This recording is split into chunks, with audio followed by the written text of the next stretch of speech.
FLX.com. This is Inside the FLX. I'm your host, Josh Durso, and today we're talking to Charlie Evangelista, Democratic Commissioner of the Ontario County Board of Elections. He's going to talk to us a little bit about some of the races coming up in a month, his new job, and what the transition has been like moving from elected official to election official. Charlie, thank you very much for coming in today. Thanks, Josh, and thanks for having me. So, what has this process been like for you? It's been probably a hectic few months. Well, I started July 31st, and actually the transition at first, maybe the first week was a little bit difficult because of, me being a supervisor for 22 years, and I also was executive director of the Y. So it was pretty much a fast-paced jobs, and I'm settling into the election commissioner now. We have a primary underneath our belt, and we're gearing up for the November 7th election. But, I've always been active as far as working with the public and representing people, and I think this has been pretty much a natural transition and maybe a little bit slower pace, but as far as still working for the public, it's still right in my wheelhouse, so to speak. Now, some of that experience, you obviously 22 years as a supervisor, executive director of the YMCA, obviously you must have felt like that experience set you up pretty well to take on this type of responsibility and role. Is that kind of the process you went through? Yeah, I think that some things transcend from earlier jobs, and I think the biggest thing is to make sure that we are running a competent, professional office. And I think on a daily basis, there's myself and 3 other full-time people plus a few part-time people. But I think that one of the things that I would like to be able to say about our office is that we are customer friendly. We strive, regardless of party affiliation, to make sure people are registered to vote and that the process is pure. Mm-hmm. And for that part, I think some of the skills and experience I've had in previous jobs transcends. I think there's challenges associated with it, and I think there's some perception issues out there in terms of, the public seeing or perhaps thinking that, the election happens once or twice a year, and for the rest of the time there's a lot of downtime. But I think what they don't realize is the prep involved in the voting process, and just going out there and making sure that the process is pure. I know that you and I were talking about some of the things that happened in our office before we went on camera, but I think one of the more impressionable challenges that we face is the election inspectors. Mm-hmm. And I think the general public also, the voter, very often their first experience with the Board of Election is when they go to that polling place, and they are working with our election inspectors, which can be a very successful experience. Right. Or, despite our best efforts to train and to instruct, may not necessarily go well. So that's one of the ongoing things that I think we want to be able to get better at. I think it's interesting that you just said that, because a lot of people automatically think, well, voter turnout is terrible, so then logically it must be really difficult to find people to work these elections as well, right? Yeah, and for just until recently, the pay was really bad. Mm-hmm. And, you're working there at 6 o'clock in the morning. It's a long day. And you're going out, you're closing the poll at 9, but as far as working with the machines and making sure the machines and the voter count is correct, it could be 9:30, 10 o'clock. So we've made an effort to compensate people for their time. So now it's $180 for the entire day. But that still constitutes probably about $10.75 minimum wage sort of pay. But the importance of it, I think that's the thing that I'd like to be able to drill home, is that aside from the compensation of it, assuring that voters have access, that people are allowed to vote, that everything is orderly, concise, the instructions are good, and that we want to be able to instill confidence in the voter that their vote matters and that we treat it seriously. I'm sure that if you had a chance to listen to any, AM radio or any of the, I guess, right of center talk shows, there's this sort of underlying conspiratorial tone that somehow, the books are cooked. And I can assure you, in the few months that I'm there, nothing could be really farther than the truth. Well, okay, so talk to us a little bit about what that process actually looks like, because I think that's one of the things. It seems to me that one of the reasons why people feel that way is because they don't really know even what the Board of Elections is, for that matter, but then kind of like what the process is or what kind of safeguards exist that you guys work on. Well, I think the most important advancements that we've had in terms of voting is the new technology, the new voting machine. And even though there are some people that want to go back to that old lever system, actually those machines had more of a situation where there could be some either impropriety or malfunction than the new voting machines. And when people think that the new voting machines are, they're not networked. It's not something that's on the web. And in fact, the new voting machines assure a better product, because not only do you have the physical ballot where you're going and you're circling your choice and you're entering it into the machine, so we have the paper backup, but we also have every ballot registered on a memory card. So those assurances, I think, are better for us now in 2017 going forward than the old way, where things could get jammed up or, some other things that could conceivably fail. So I think that whole idea that we're hacked or, that somehow, we're vulnerable, I just don't think it's certainly not true in our county or probably in New York State. New York State puts a lot of emphasis and a lot of resources to assuring that our process is good. As far as voter registration is concerned, it's the one-pager. Matter of fact, I'll just give a little bit of a mention of importance that if people are not registered to vote and they choose to vote in the November 7th election, you have until this Friday to register. Deadline's close. Yeah, you can get the form right online or go to really any public place, town hall, public library, Board of Elections, and it's a one-pager. And, it's a series of questions. We're not trying to disenfranchise people. We're trying to encourage people to vote. And in fact, it's really a shame that when, even our last primary, I think we were only, despite a very contentious, competitive DA race, Republican DA race, there was only maybe 25% turnout, which is just dismal. But anyway, you check, are you a U.S. citizen? And that's under, penalty of law, that if you are not and you check that off.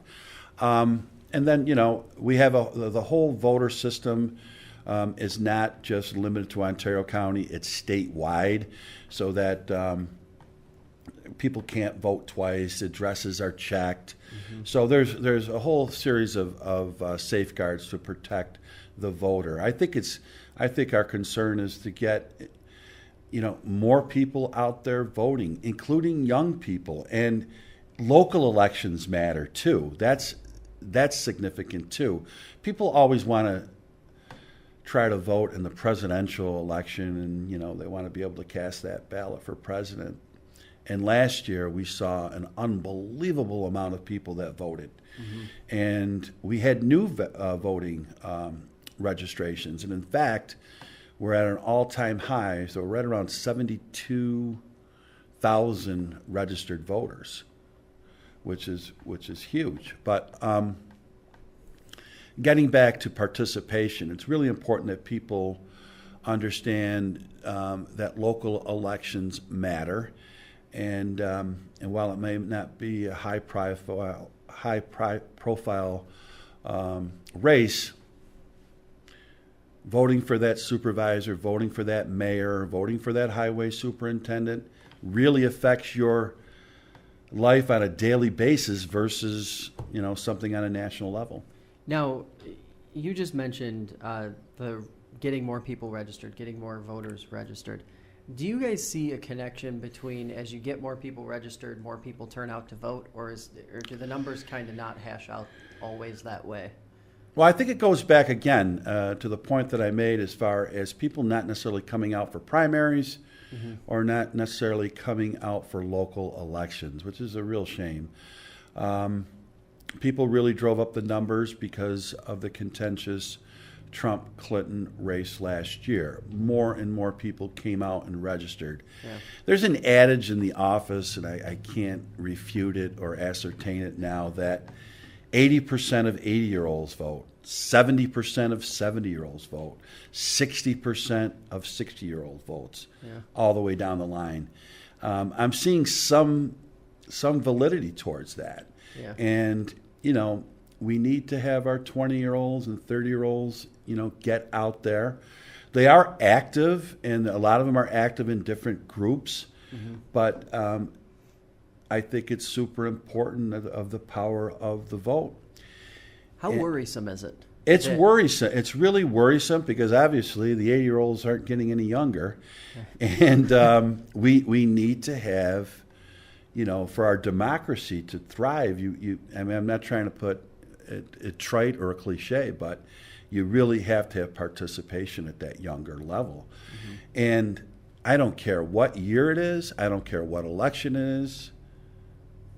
Almost without failure, a lot of the local races will get down to absentee votes or 1 or 2 or 3 votes plurality. And for people to think, my vote doesn't matter. I don't need to go out there. It's raining. It's cold. He or she has already won is a real fallacy. It's a real danger. Even in the last primary, we had over in Phelps a highway superintendent's race. It went down to 4 votes at the end of the primary, and we went to absentees, and it was 5-4. So the difference was like 4 votes. Yeah, and it seems to happen every few years. It's going to happen. It's going to happen invariably.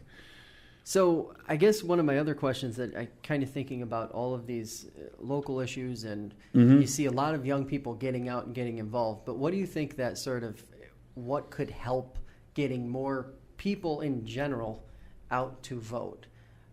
Because it seems like every now and then you'll hear about these kind of ideas. Well, maybe you need to force people to vote.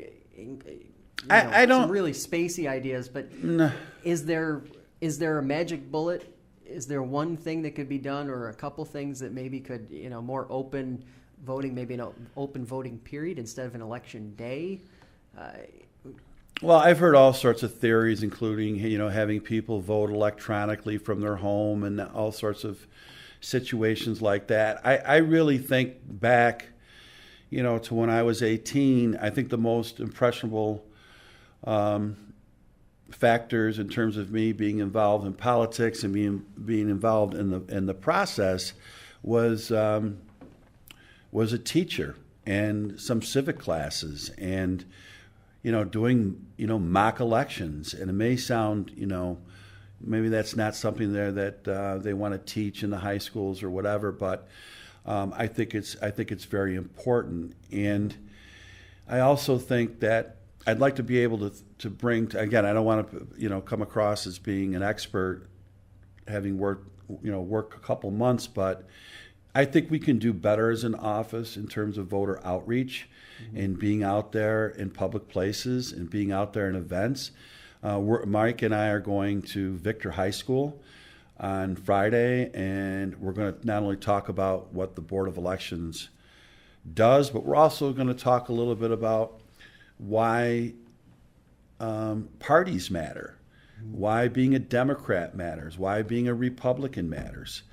And I think those are important lessons out there. And the more that we can mobilize young people, I think it's a good thing. You see pockets of it, but I think it's got to be a little bit more widespread.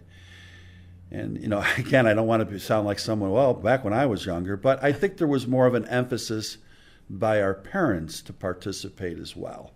And I don't know whether or not that's happening as much as it should right now. I think it's important for parents to tell their 18-year-old, register and participate.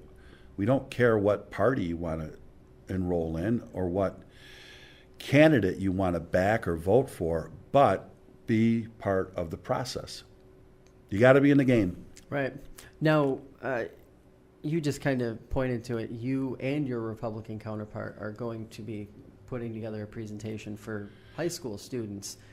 Is that an important kind of lesson to teach young people, especially with as polarized as the political climate is? Yeah, yeah. In a small way. Yeah. I think it's important for the office. When I'm outside of the office or I'm here in this venue, I can't be partisan, okay? But when I'm in the street, when I'm, at home or in some other event, I can be partisan. It's important that our office is bipartisan and that we embrace everybody that comes in. Right. But to raise it another level, we don't have to be contentious. We don't have to have an adversarial relationship. And we don't. Matter of fact, the Republican clerk and the Democratic clerk are best friends. Mike and I get along great. We don't talk about Trump or national events, because if you go down that road, it's only going to be a bad issue. Right.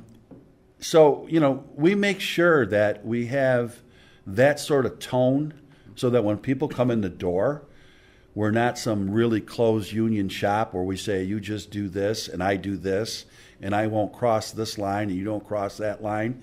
And I think that's an example that we set, with the people that come in. As a matter of fact, some people that have been around and been part of the process, they've remarked, oh my goodness, you guys are, working on this together, and I think that's important. And when we're going to go out and do this thing in Victor, and maybe we do some other things at other times, at other places, I think it's important for young people and for just people in general to know that you can have a difference of opinion, and you can be super passionate about an issue, and I don't have to agree with it. And he or she doesn't have to agree with me, but I have to respect that person, right. And they have to respect me. There's so much, viscosity, if that's the right word, but it's divisive out there. The tone is divisive, whether it's local or state and national, and it's not good for the process.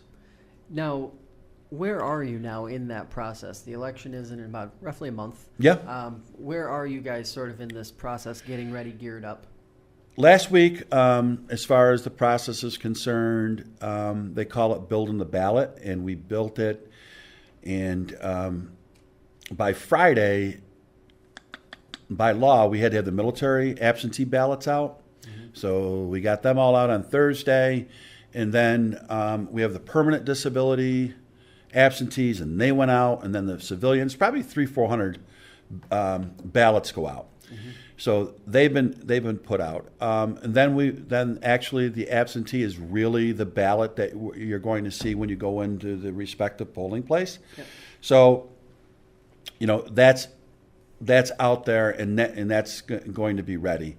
And then the most significant things that we have is by law, whether or not you've been an experienced, you've worked the polls before. Mm-hmm. We do inspector training on October the 25th. Mm-hmm. November 1st, which is very, very redeeming and very, positive. We have a whole group of new election inspectors. And some of them are, I don't want to be age discrimination, but they're younger. Some of them are still working. Right. They're taking the day off. They get it. They get the fact that this is, aside from the compensation, it's an important part of our process.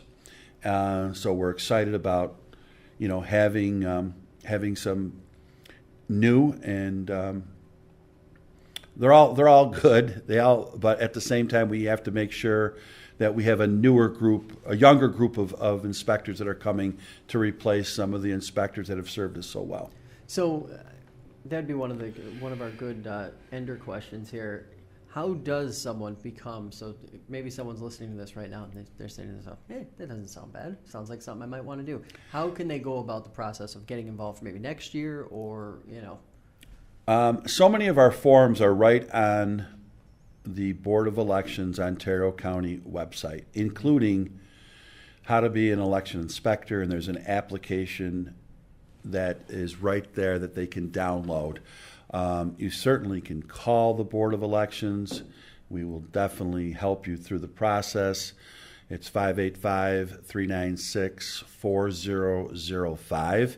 If anybody in Ontario County, or actually I'm sure Seneca County and Wayne County, areas that you serve, would also appreciate election inspectors. It's a vital part to our election process.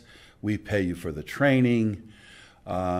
You get paid for the day, but again, it's not to be redundant, but aside from the compensation, it ensures the process.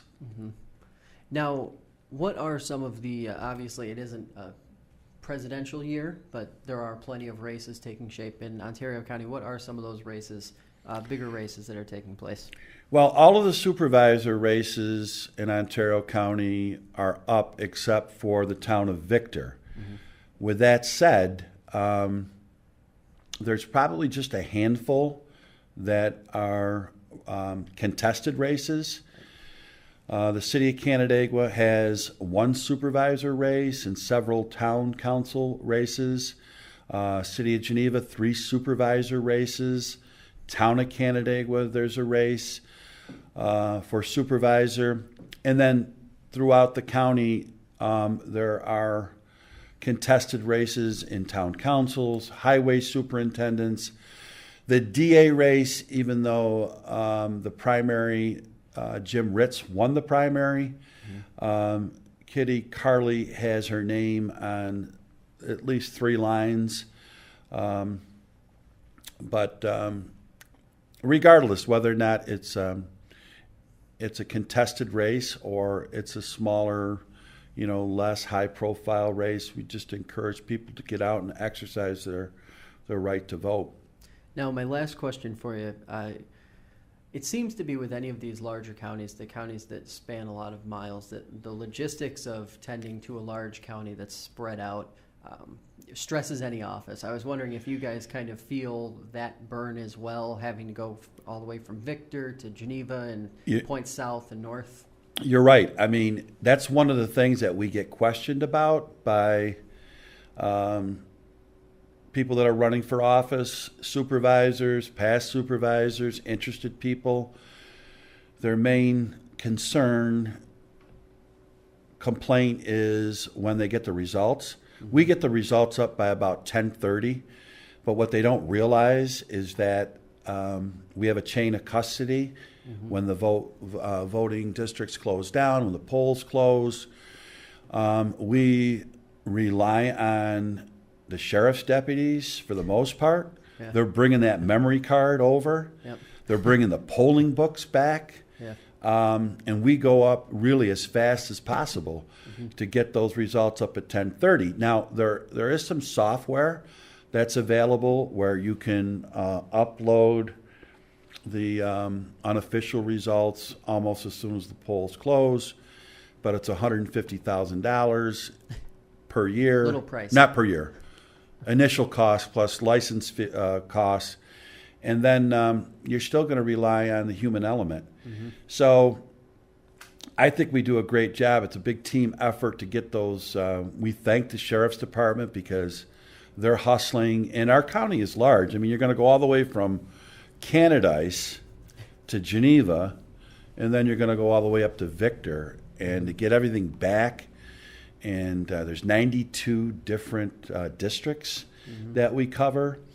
I think we do a pretty good job of getting them up. Plus, you don't want to get them up and have them wrong, because then you really are going to be under a lot more scrutiny. And I will say, as someone who we run an election night special, and Ontario County, knock on wood, has always been one of the most reliable counties to get results up quickly compared to some of the other more rural. Oh, thank you. I'm only responsible for a primary, but if the numbers are no, we do. It's your fault. We really do take pride in that, and I think the public really doesn't understand the logistics of making that happen. Plus, I know our board of supervisors, of which I was one, I don't think they're going to invest in $150,000 to save an hour of time. Right. So we'll just go with what we have. All right. Well, we really appreciate you coming in today. Of course, we'll be having you back in the future, I'm sure, to talk about some more of this interesting stuff. Well, Josh, you do a great job. I really like your new digs here. I miss the old couch where I kind of sunk in. We'll see if we can't make you more comfortable next time. I appreciate it, and I appreciate what you do as far as getting some good content out there. Appreciate it.